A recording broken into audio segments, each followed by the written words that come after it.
Fala aí galera, beleza? Tchulha na área, esse é o nosso vídeo de revisão para a AV2. Então, antes de começar, quero falar para vocês que esse vídeo vai ser gravado sem muita edição, porque não tô com tantos equipamentos aqui. Dá pra ver que a luz está ruim, já o som deve estar melhor, porque eu comprei um microfone novo. E o escritório ainda está sendo formado, tanto que só tem um quadro aqui, ó, que é um quadro do ingresso do milésimo gol do Romário, que eu estava lá. Sem mais delongas, vinheta.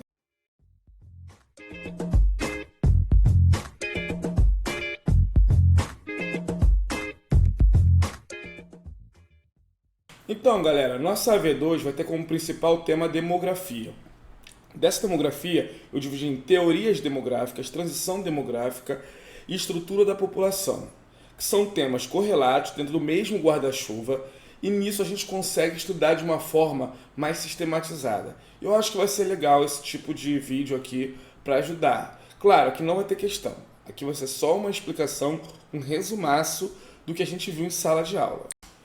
E estudar essas teorias demográficas vai além da própria ciência, vai além da própria geografia, vai também na administração pública e até na cultura pop. Eu acho que geral aqui viu o Vingadores Ultimato, né?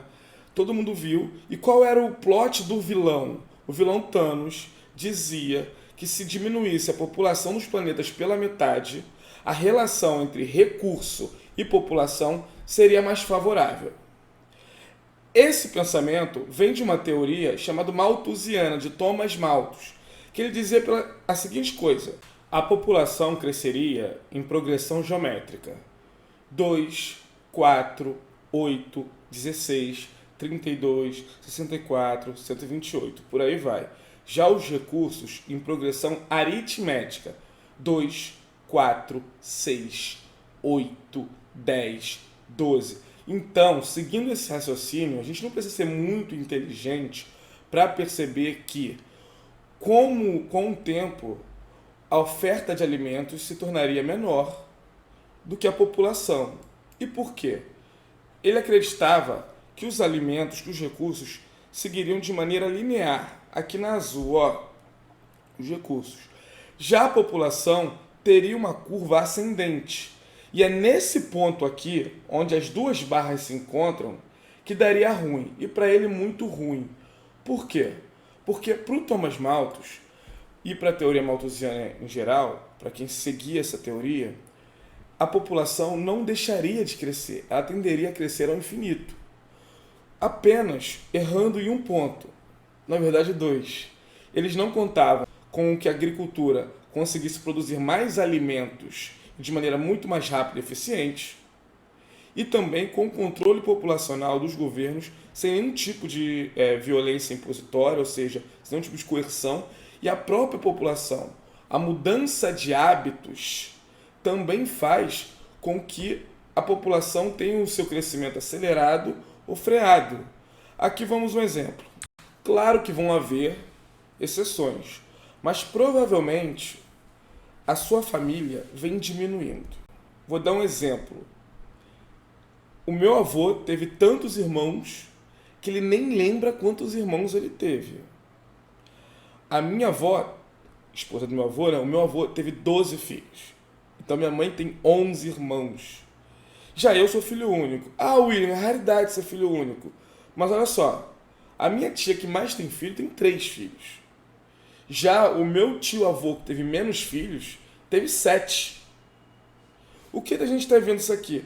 Que a população vai diminuindo. O custo fica muito mais caro de criar uma criança. As mulheres estudam, trabalham mais. As pessoas estudam mais.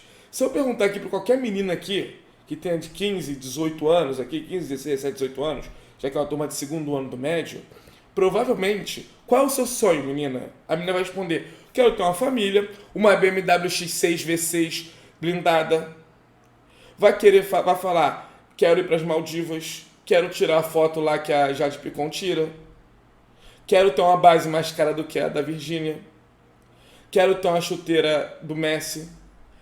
Quero uma casa com 5 suítes no Recreio dos Bandeirantes com piscina aquecida. Quero ser uma grande professora, uma grande médica, uma grande advogada. Quero abrir meu salão de manicure, quero abrir meu salão de tatuagem, é estúdio que se fala, né? De tatuagem. Quero ser a nova Marta, quero ser a nova Amanda Nunes. Provavelmente os sonhos também têm a profissão e não apenas formar uma família. Essas mudanças de hábitos nas sociedades fazem com que cada vez mais o planejamento familiar ele exista e seja colocado em prática. Existem exceções, galera. Tem família que tinham 7 irmãos e cada irmão foi lá e meteu 10 filhos logo. Isso existe. Mas se a gente comparar o crescimento populacional do Brasil e de outros países, a gente vai ver que o crescimento vem diminuindo. E essa dinâmica de aumento e diminuição populacional, aumento do crescimento, aceleração, freio, a gente chama isso de transição demográfica. Vamos lá.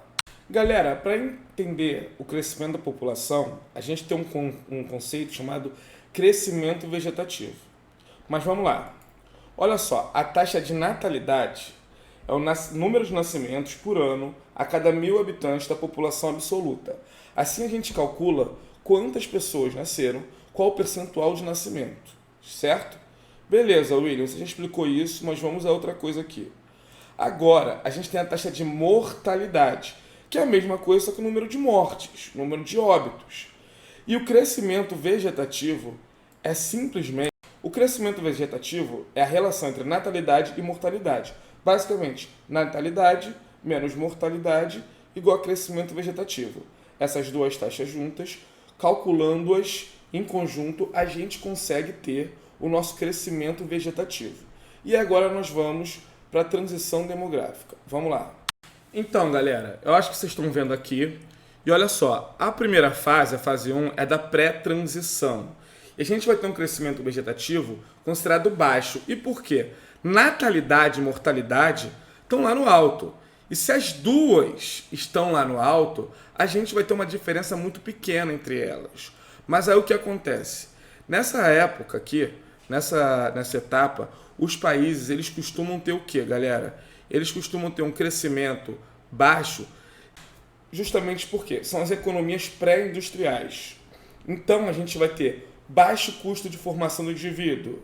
Filho pode servir como mão de obra. Baixo desenvolvimento contraceptivo. As pessoas não têm acesso, talvez nem conhecimento, a camisinha, DIU, pílula. Então a taxa de natalidade lá no alto. Por outro lado, tem pouco acesso à medicina, pouco saneamento básico, pouca ou insuficiente instabilidade de oferta de alimentos, guerras, epidemias e tudo mais. Isso faz com que o crescimento seja baixo, porque nasce muita gente, mas morre muita gente também. Já que na segunda fase, galera, a gente vai ter uma aceleração do crescimento. Percebe? A taxa de natalidade, que está em vermelho, continua muito alta e a taxa de mortalidade ela baixa. E por que tem essa redução na taxa de mortalidade? A gente tem as revoluções médico-sanitárias, então você vai ter muito mais acesso à saúde, a saneamento básico, a oferta de alimentos se estabiliza e você também tem a educação. Tudo isso faz com que as pessoas vivam cada vez mais e morram cada vez menos. Então você continua com uma taxa de natalidade, mas a taxa de mortalidade ela cai. E aí a gente passa para a terceira fase, onde estão as sociedades ditas desenvolvidas. O Brasil, por exemplo, está entre a segunda e a terceira. A gente já começou a ver uma diminuição no nosso crescimento. Ainda cresce? Ainda cresce. Mas o nosso crescimento populacional vem diminuindo de ritmo. E aí a gente vai ter... Por que a taxa de natalidade vai reduzir? Primeiro, criar um filho fica muito caro mesmo. Para vocês terem uma ideia, e aqui vai um recadinho do tio William para vocês, provavelmente vocês vão custar ao menos R$1 milhão aos seus responsáveis. R$1 milhão. Com R$1 milhão eu consigo comprar uma Mercedes GLA 250 zero. Eu consigo comprar o carro dos meus sonhos, que é uma BMW X6. Detalhe, eu nem dirijo. Eu consigo comprar um Jaguar F-Type 2017 usado aqui no Rio de Janeiro, que é um lugar que vende carro caro. Então, Toda vez que você for responder sua mãe, você lembra disso, o que você está gastando. Só que não é apenas isso. Você também vai ter o maior planejamento familiar, a difusão dos métodos contraceptivos, a informação, a maior participação da mulher no mercado de trabalho e o maior tempo de formação acadêmica dos profissionais. A gente vai ter isso, então, uma diminuição da taxa de natalidade. E quando a gente tem tudo isso de uma vez, a gente vai simplesmente diminuir novamente o crescimento vegetativo. Até aí tá beleza, né? É mesmo? Você aprende rápido. E seus lindos, se a gente já falou da teoria malthusiana, a gente pode também pincelar as duas teorias, a neomalthusiana e a ecomalthusiana.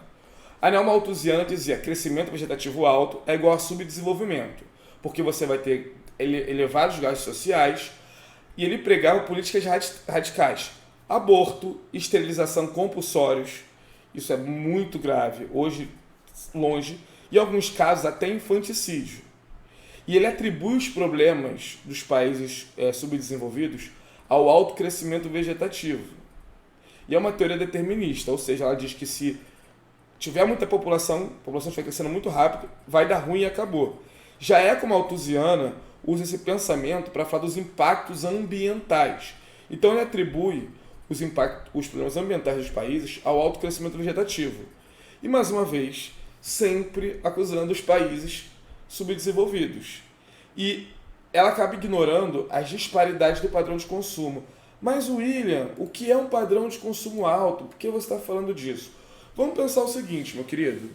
Um cidadão estadunidense médio consegue trocar de celular todo ano.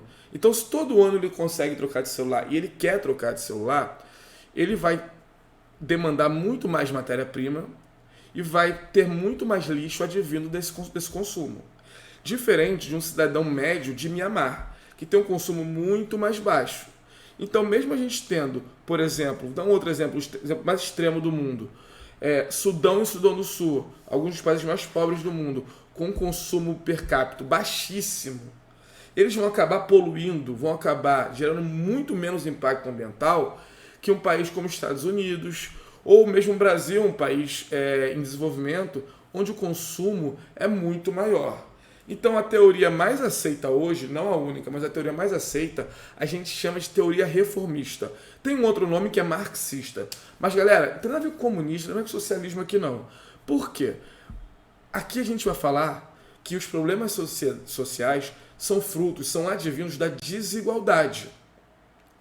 E quanto mais desigualdade, quanto menos oferta de métodos contraceptivos, de informação, educação, saúde, maior pode ser o crescimento vegetativo na questão da taxa de natalidade. E as reformas que essa teoria propõe são sociais, políticas, econômicas. Claro, é a mais aceita hoje, mas na ciência, principalmente no campo das ciências sociais e das ciências humanas, a gente não pode bater o martelo sempre. Mas, galera, por enquanto são as teorias demográficas e a transição demográfica. E aí a gente vai pular para a questão da densidade demográfica. Que, olha só, eu já falei isso com vocês milhões de vezes, só vou pincelar. País povoado, aquele que tem uma população muito bem distribuída. País é grande, população é grande. País populoso, tem uma população grande, só. Então vamos a um exemplo aqui. O Brasil tem uma população de aproximadamente 214 milhões de habitantes. Já o Japão, 125 milhões. Isso faz com que o Brasil seja um país mais populoso que o Japão. Só que, vamos aqui no Google Earth, e eu vou desaparecer aqui rapidinho, para a gente ver a questão do tamanho do território. Olha o tamanho do território do Brasil. Agora vamos ao Japão. Olha o tamanho do território japonês. Ele é muito menor. Então, por mais que o Brasil tenha uma população muito maior do que a do Japão, o nosso território é muitas vezes maior do que o território japonês. Então, por isso, eles são um país mais povoado do que o Brasil. Essa é a diferença de densidade demográfica, beleza? densidade demográfica é número de habitantes por quilômetro quadrado. Então, o Brasil é populoso, mas não é tão povoado. O Japão tem uma população que é um pouco mais da metade da nossa, mas um território que é muitas vezes menor do que o nosso. Beleza? E galera, para terminar a aula, a gente vai falar sobre a estrutura etária da população. E como é uma aula de revisão, vou falar apenas das pirâmides etárias. As pirâmides etárias são gráficos que nos ajudam a perceber e identificar a estrutura da população. E é formada basicamente do seguinte: a base é das pessoas de 0 a 4 anos. Conforme ela vai subindo e afunilando, é a idade das pessoas. De um lado você vai ter a parte masculina e a outra, do outro lado, a parte feminina. Como vocês estão vendo aí, na base da pirâmide você tem mais meninos do que meninas. Já no topo da pirâmide você vai ver que costuma ter um pouco mais mulheres do que de homens. Essa aqui é a pirâmide do Sudão, de 2017. Um país de 40 milhões de habitantes, mas que ainda está na primeira fase, entre a primeira e a segunda fase da transição demográfica. Uma das coisas que a gente pode perceber é que esse gráfico está realmente em formato de pirâmide. Ué, William, isso que a pirâmide vai estar sempre em formato de pirâmide, né? Não, claro que não. Alguns países, esse formato já não está mais em pirâmide. Como pirâmide, entendamos o formato de a base bem larga e o topo bem estreito. Olha, por exemplo, o Japão. Se a gente olhar aqui, a gente vai ver que a base do Japão é muito estreita. Conforme vai aumentando, o corpo, que é o meio, está bem largo. E o topo ele não está tão estreito quanto no Sudão. E aqui eu vou mostrar para vocês uma comparação entre esses dois exemplos de pirâmide. Vamos lá. Olha só. Se a gente observar aqui, vou até aumentar um pouco aqui. Enquanto 7,6 meninos, 7,3, vamos dar ali 7,4, 7,4,5 da população do Sudão é de 0 a 4 anos, lá no Japão é de 2 e 1,9, então vamos botar 2 ali, 1,95, ou seja, a taxa de natalidade do Sudão é muito maior do que a taxa de natalidade do Japão. Porém, quando a gente olha a população de 95 a 99 anos no Japão, dá 0,1 e 0,3 no caso das meninas, das mulheres. Já lá no Sudão nem aparece. Quando a gente vai ver que o corpo do Sudão vai diminuindo, enquanto do Japão a gente tem um corpo maior e uma base menor, certo? Então, aqui tem grande expectativa de vida, baixa taxa de natalidade. Aqui tem baixa expectativa de vida, alta taxa de natalidade. E o meio termo? O meio termo existe, como o Brasil. Olha só, o Brasil ainda aparenta ter um formato de base mais larga e topo estreito, mas a gente já vê que o corpo aqui das pessoas de 30 e poucos anos já está mais largo do que a base, ou seja, as crianças. Agora, vamos comparar as três pirâmides. A gente tem a do Sudão, topo estreito, base larga. A do Brasil, a base ainda alargada, mas não tão larga, e o topo começando a se alargar, mas nem tanto. Já o Japão, a gente tem a base muito estreita e o topo muito largo. O Japão, os países da Europa Ocidental, ou, por exemplo, Nova Zelândia, Austrália, eles já estão entre a terceira e a quarta fase da transição. E é por isso que eles têm toda essa configuração. Então, a configuração da população pode ser vista através das pirâmides etárias. Galera, até aqui você já conseguiria fazer minha prova totalmente. Mas eu queria só dar mais um exemplo para vocês com uma outra imagem. Aqui, galera, tá em inglês, aqui eles estão usando 5 estágios em vez de 4, que é o que a gente estudou. Mas olha só, a pirâmide etária é do pessoal que está na primeira fase da transição demográfica. Percebe? base bem larga e o topo bem estreito. Já na segunda fase, quando a população começa a crescer, você tem o topo ainda muito estreito, mas a base começa a deixar de ser... Ela larga, mas ela não tem essa curva. Já no terceiro estágio, a gente tem aquele formato que o Brasil fica entre esses dois estágios aqui. Já o Japão está entre esses dois estágios, que é quando você tem uma população diminuindo o crescimento ou até diminuindo mesmo. No caso do Japão, a população está diminuindo. A Rússia também tem isso e tudo mais. Galera, espero que vocês tenham gostado. Eu tenho noção de que eu falei um pouco devagar algumas vezes, me repeti muito tempo que eu não gravava nenhum vídeo, e que a iluminação foi para lá, foi para cá, e eu perdi o foco algumas vezes. O foco dessa câmera não está tão bom. Vocês devem ter percebido que eu gravei em 2 momentos.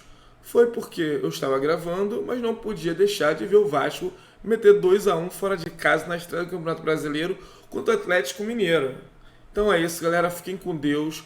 Boa V2. Vamos ler o que está depois da vírgula. Vamos ver certinho, tá bom?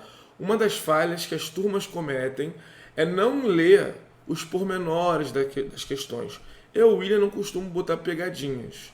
Porém, contudo, entretanto, todavia, a gente sabe que algumas questões, se você ler direitinho, você vai entender.